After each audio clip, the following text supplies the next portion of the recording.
Alright, y'all, so I'll start here with my eggs. I've got them in. I'm actually going to add a little bit of salt. It does help them peel. So just add some salt. No rhyme or reason to the amount. Just make it salty. And I'm going to add some cold water.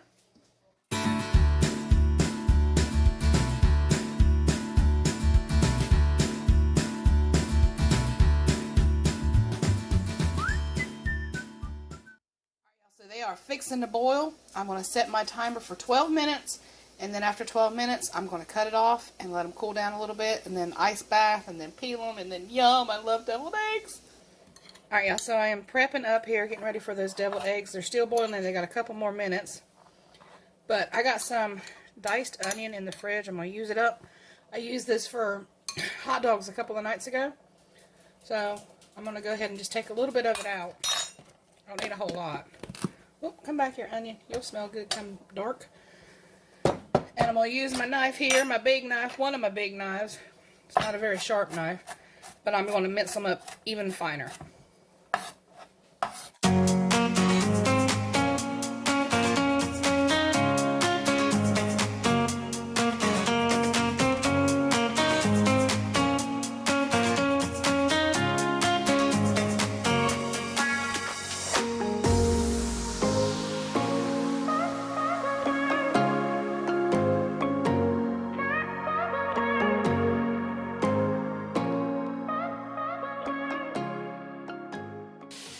Alright, so the eggs that I have left, I'm just going to put in here.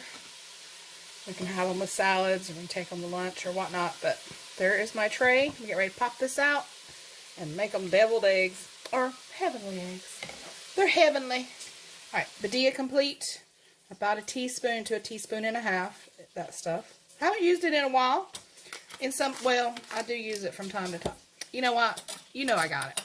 Alright, so there's the yolks, Badia complete. We're going to add some Duke's mayonnaise. We're going to add some mustard and hope and pray that it doesn't make that sound. Just like that. It did. Oh, life. Alright, about half of those onions that I diced. So you're looking at maybe a tablespoon and a half of those really minced fine onions. Now I'm going to grab my pickles.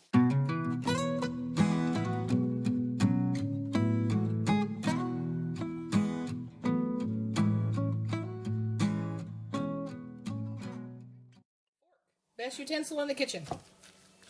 Let's just mash it all together, y'all.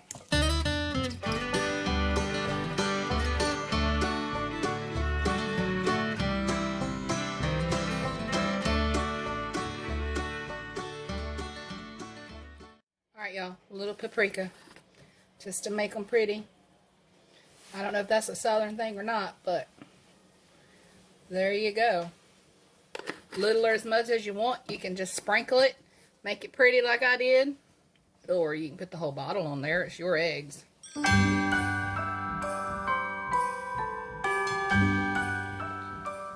Alright, y'all, Thanksgiving means a lot of tea. So I got 4 rather large lemons here. I'll go ahead and get them diced up and get them in the fridge.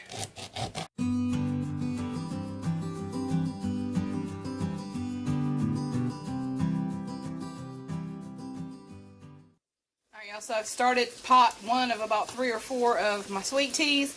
If you've not seen my recipe for sweet tea, I'm going to link it down below because I've already shared it. So make sure you check that out if you're looking how to make real southern sweet tea. Alright, y'all, so I'm going to make my olive medley. I make it every Thanksgiving and every Christmas Eve. So I've got 1 jar of olives. I'll put the size down below, the green ones. 2 cans of ripe olives. I use the low sodium, you know that. You know that, right? So, olive oil. Cheers. And some of the Badia Complete. And that really is all there is to it. I'm going to stir it up and put it in a bowl, stick it in the fridge for tomorrow.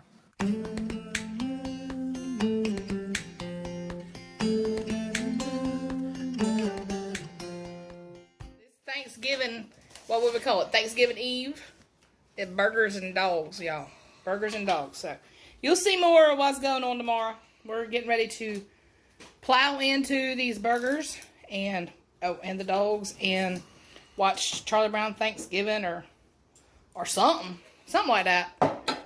See you guys in the morning.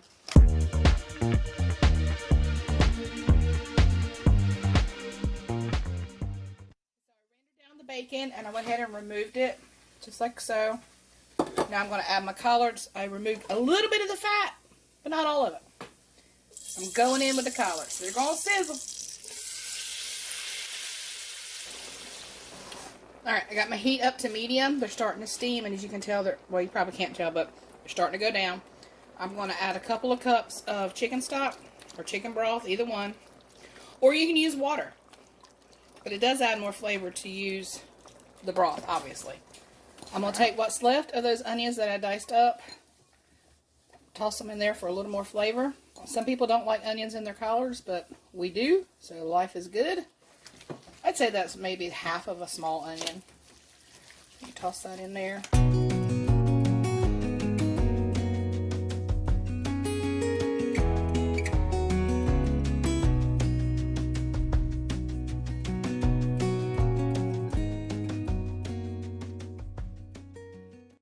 I'm going to add about 3 tablespoons of room temperature butter, and then some pumpkin pie spice, because it's got your nutmeg and your cinnamon. It's got everything in there. I may add a little extra cinnamon because I like extra cinnamon.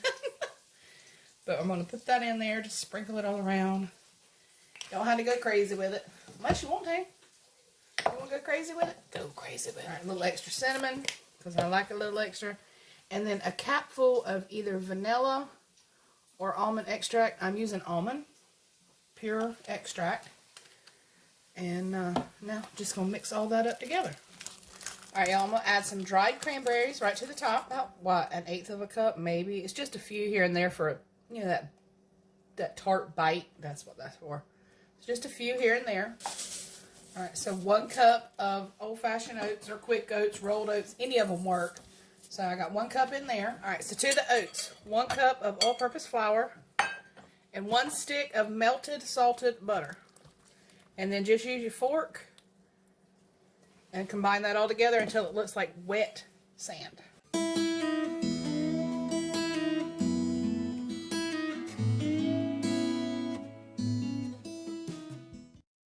take the bacon, which is about 6 ounces that's been rendered off. Take that, drain it, and put it right on top. Bacon makes everything better. It's kind of like butter. Butter and bacon. Buttered bacon. Ooh, that's a happy Thanksgiving. Alright, y'all, in the oven, 350 degrees for about 30 minutes until that top is golden brown and everything's just yummy. And then it actually just set it on the table, cover it up, and serve it at room temperature for Thanksgiving. Alright, y'all, Melody is making our mashed potatoes for Thanksgiving. First time ever. She's got her taters over here steaming. She's starting with her seasonings, and this is her recipe. I'm not sharing it, but this is my baby's first time making mashed taters for Thanksgiving. I'm so excited to eat them.